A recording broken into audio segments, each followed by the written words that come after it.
Romanos 10, o verso 13, o 14 e o 15. Romanos 10, no verso 13, 14 e 15. Vou esperar os irmãos procurar para a gente acompanhar. Pode colocar aqui no telão, tá? Não vou importar, não. Romanos 10, o verso 13, 14 e 15, que diz assim a palavra do Senhor: porque todo aquele que invocar o nome do Senhor será salvo. Como, pois, invocarão aquele em quem não creram? E como crerão naquele de quem não ouviram? E como ouvirão se não há quem pregue? E como pregarão se não forem enviados? Como está escrito: quão formosos os pés do que anuncia o evangelho da paz, dos que trazem alegres novas de boas coisas. Amém? Essa é a palavra do Senhor para as nossas vidas. Podeis assentar. Vou tentar enxergar aqui. Lindo esse testemunho aí do Daniel Júnior, meu sobrinho, quando ele falou que tinha o desejo de fazer essa viagem missionária. Logo pronto eu me pus a orar pela vida dele, para que Deus enviasse o recurso, o qual ele ainda não tinha, o recurso financeiro. Tinha o desejo no coração dele, a chama de fazer missões já ardia no coração dele, mas ele não estava em condições financeiramente de fazer essa viagem. Mas como ele assentou no coração dele, ele tinha esse desejo de fazer, e Deus conhecia, e o impedimento, o que impedia dele aí era o financeiro. Deus aprova. Deus levantou pessoas para contribuir na vida dele, para que essa viagem missionária acontecesse. E assim como ele deu testemunho aqui hoje, nessa noite, ela aconteceu para a honra e para a glória do Senhor.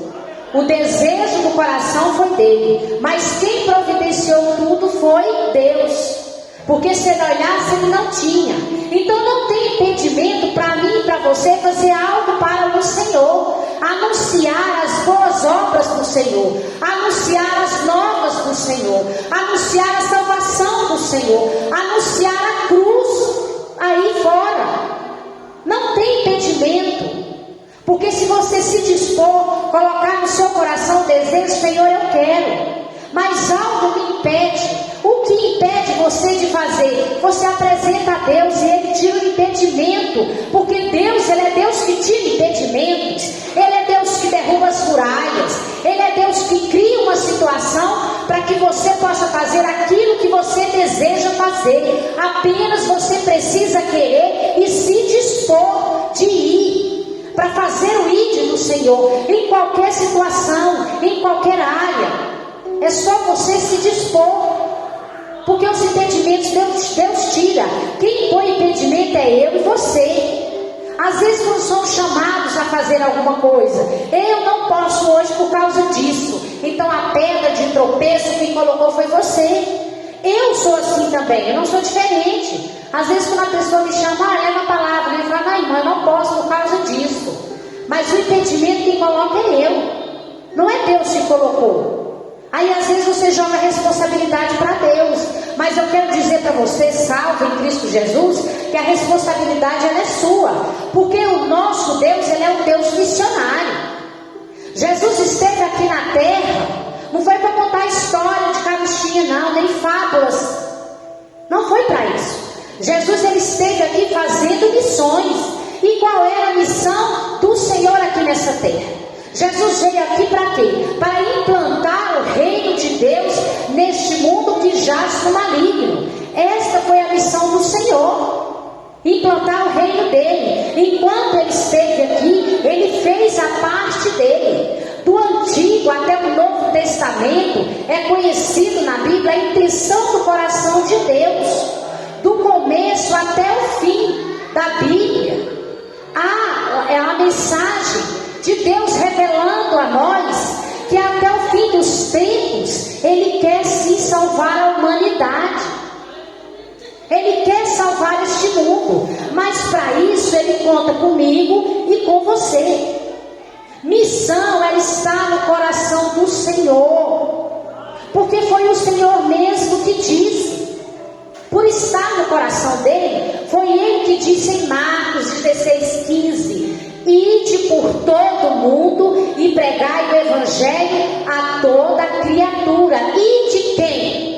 O Senhor de novo tem que descer nessa terra para pregar o Evangelho a toda criatura? E de eu e você. E de nós que fomos alcançados pela palavra que um dia chegou aos nossos ouvidos. Irmãos, nós aceitamos ao Senhor como o único e suficiente Salvador, reconhecemos porque um dia a palavra foi pregada a mim e a você, porque um dia essa oportunidade chegou para nós. Não foi simplesmente porque eu deitei, acordei, despertei e falei: olha, agora eu vou procurar uma igreja daquele povo barulhento que vive cantando, falando alto, gritando como se Jesus fosse surdo, porque é isso que o povo fala. Eu vou lá naquela igreja ver o que aquele povo lá tem para mim. Não, não foi isso. Não foi assim. Foi porque alguém falou de Jesus para você. Foi porque alguém falou de um Deus grandioso, poderoso, um Deus transformador, um Deus remidor, um Deus que amou o mundo de tal maneira que deu o único filho que Ele tinha para que nós pudéssemos um dia ter a vida eterna, alcançar a salvação pela cruz do Calvário, reconhecendo a Cristo como o único suficiente Salvador da minha e da sua vida. A entrada no céu, o passaporte para o céu é Jesus Cristo, o Salvador, o remidor da humanidade. Foi Ele que remiu os meus pecados, porque de mim mesma eu não tinha condição nenhuma de fazer isso. Então um dia alguém falou de Jesus para mim.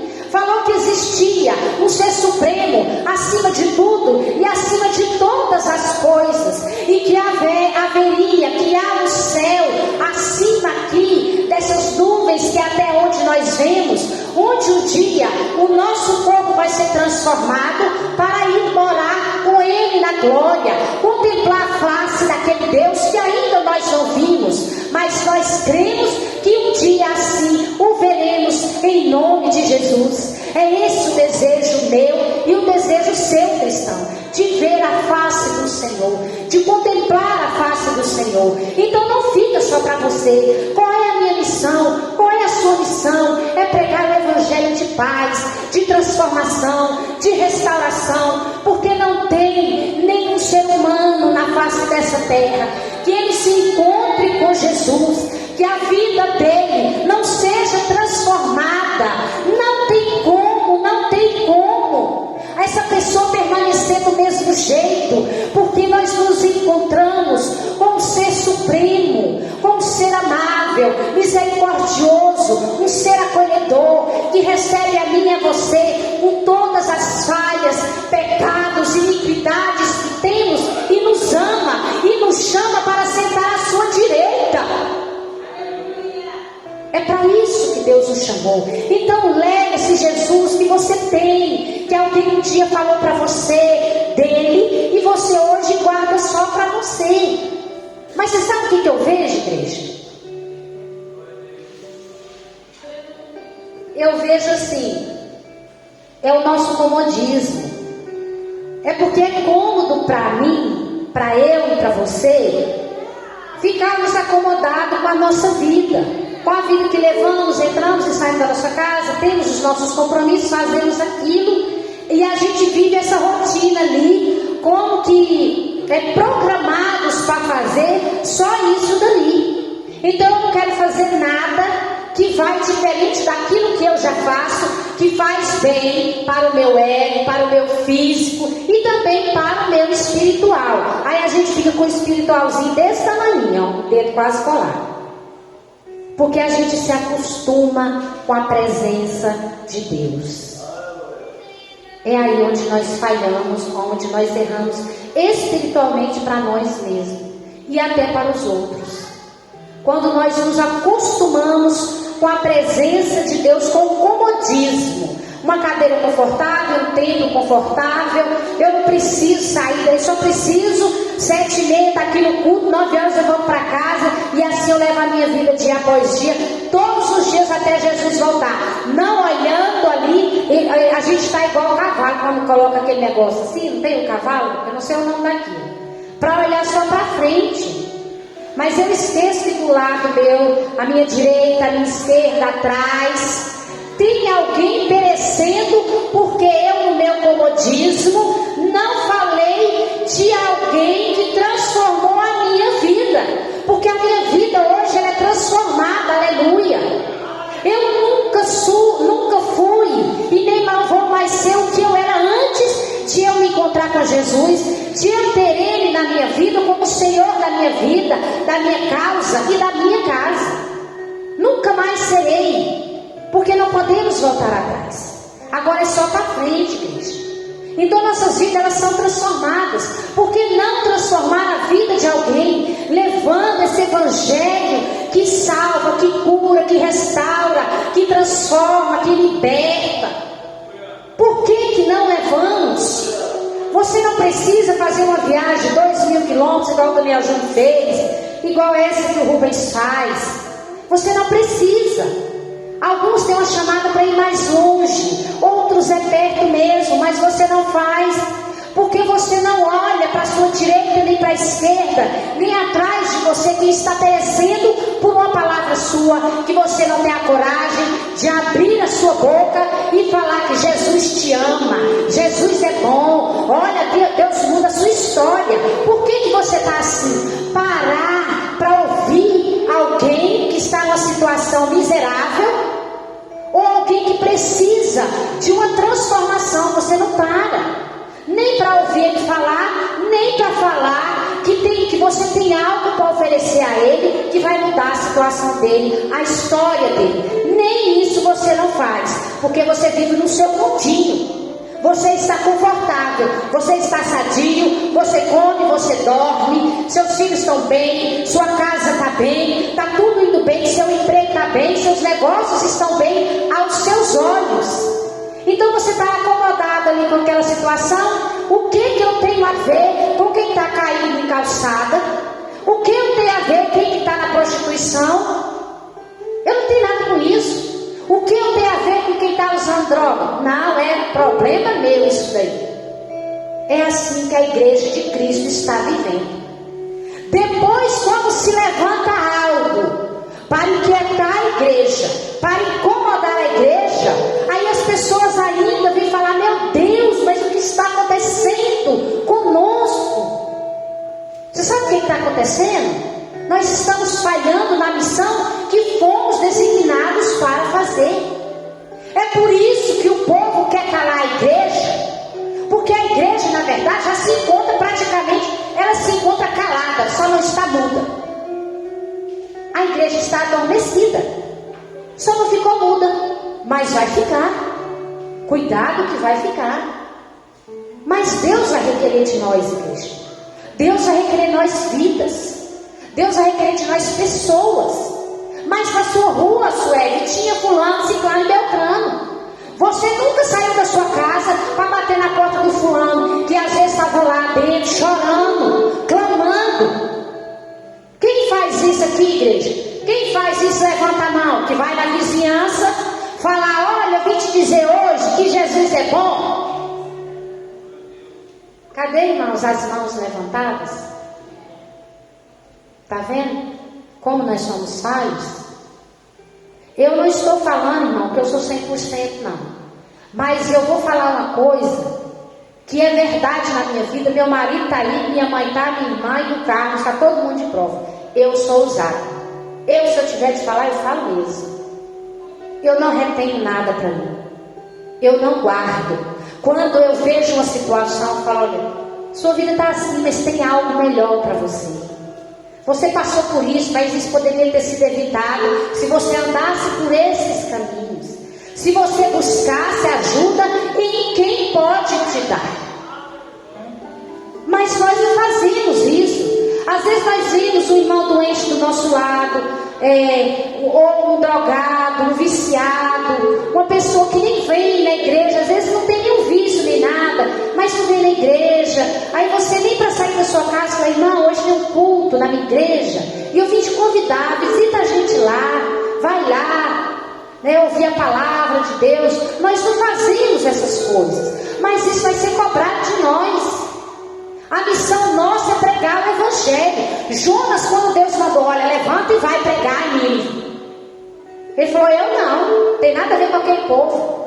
Eles que vivem em pecado, se eu quer matar, pode matar todo mundo. Eu não vou nada, falar nada para ninguém. E é assim que a gente vive, igual Jonas. Quando Jesus foi preso, que Pedro chegou a negar ele, que ele era discípulo de Jesus. Quando os guardas perguntaram: aquele lá não andava com Jesus? Ele falou: eu nunca nem vi esse homem, sei nem quem é. E a igreja de Deus está desse jeito. Nós não temos nada, praticamente nada para falar aos outros. Não estamos oferecendo nada para ninguém. Não tem motivo de você apenas sentar-se neste banco, se você não se encher e levar algo para as pessoas lá fora, falar de Deus lá fora. Desperte igreja do Senhor.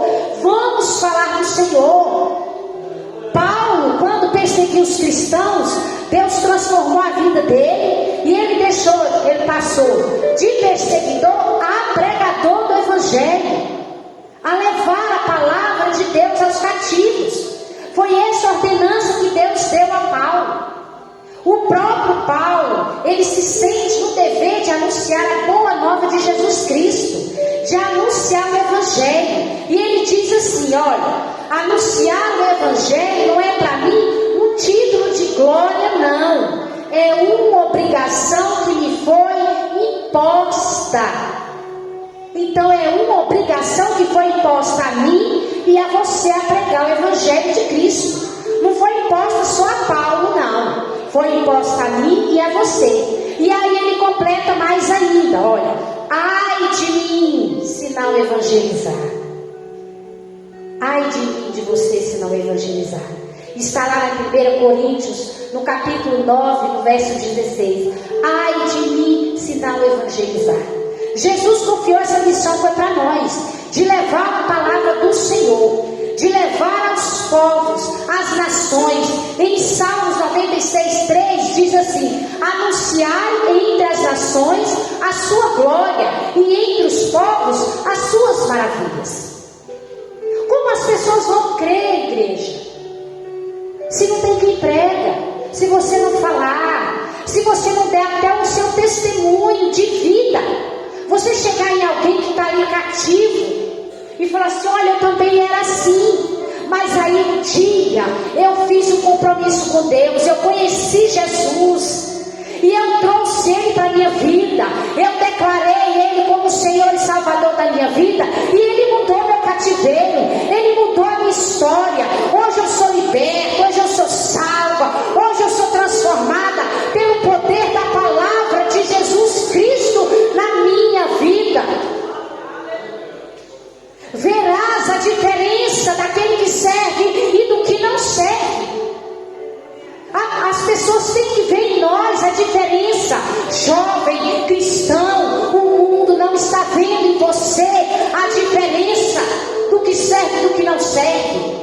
O mundo tem que ver através da sua vida. Se a sua boca não fala do evangelho do Senhor, o seu testemunho tem que falar. Igreja do Senhor, se você não tem coragem de abrir a boca e falar de Jesus para as pessoas, o seu testemunho tem que falar. Então olha para você, no seu íntimo, o que você faz, como você está se portando, como está sendo o seu caráter diante da sociedade, como as pessoas lá fora estão te vendo. O seu testemunho, ele serve para salvar a vida de alguém, porque se ele não serve, hoje é a hora, é o dia de você fazer com que o seu testemunho alcance a vida de alguém, para que a salvação chegue na vida dele, na casa dele, na família dele, aonde Se você não tem coragem de falar, dê testemunho do que você faz, na sua empresa, nos seus negócios, no comércio, na rua, na escola, não interessa. Outra vez, eu ouvi agora essa semana, um jovem falou para mim assim: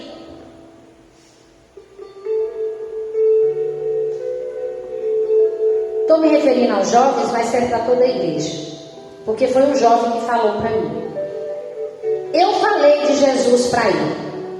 Aí ele falou assim: os jovens que eu conheço na minha escola, que são da igreja, que são crentes, que ele falou crente, né? Os jovens da minha escola que dizem que são crentes, é pior do que eu.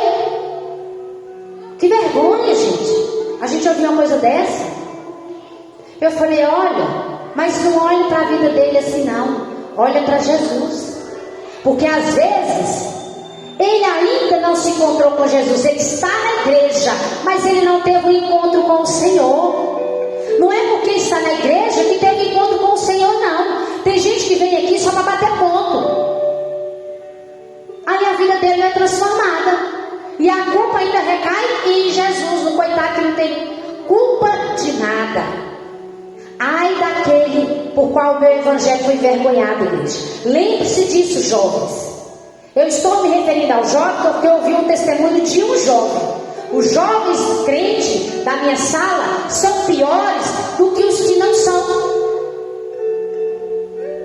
Quer dizer, qual é o motivo dele vir para a igreja? Nenhum. Ele não tem. Porque se eu olhar para a sua vida, ele não tem. Mas isso é para nós também. Casados, os adultos, todas as pessoas.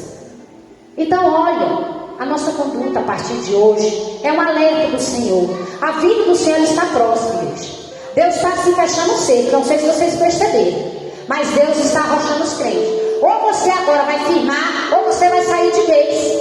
Agora chegou a hora. Ou você é, ou você não é. Morno você não vai ficar mais, porque de pé você não vai conseguir ficar, porque você não vai aguentar. Eu vou aqui para finalizar. Lá em Isaías 61.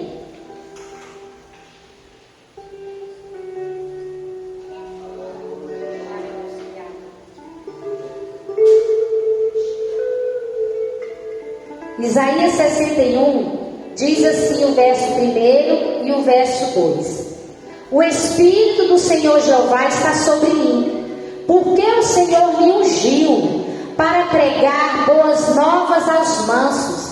Enviou-me a restaurar os contritos de coração, a proclamar liberdade aos cativos e a abertura de prisão aos presos. No verso 2: a apregoar o ano aceitável do Senhor e o dia da vingança do nosso Deus, e a consolar todos os tristes. Então é para isso que Deus te chamou, para quebrar as algemas, para libertar o cativo, para levar alegria ao coração triste, para levar a salvação àquele que acha que está perdido, que não tem mais conserto, que a vida dele não tem mais como melhorar. Mas você tem uma palavra, igreja.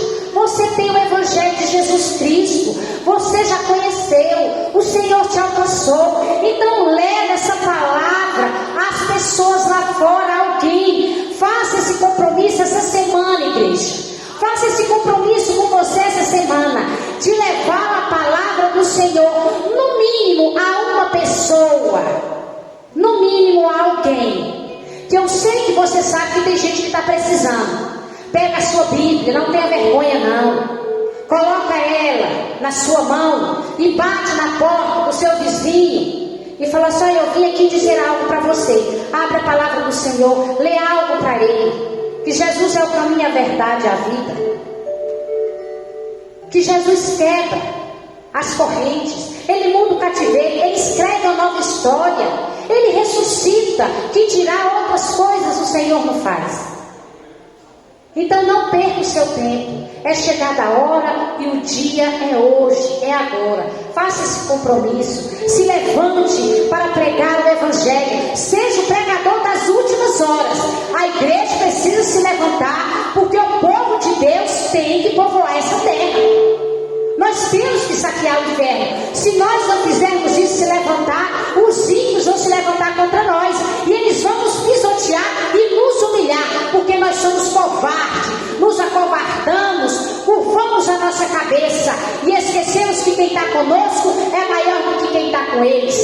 Amém? Se levante, igreja, vamos orar.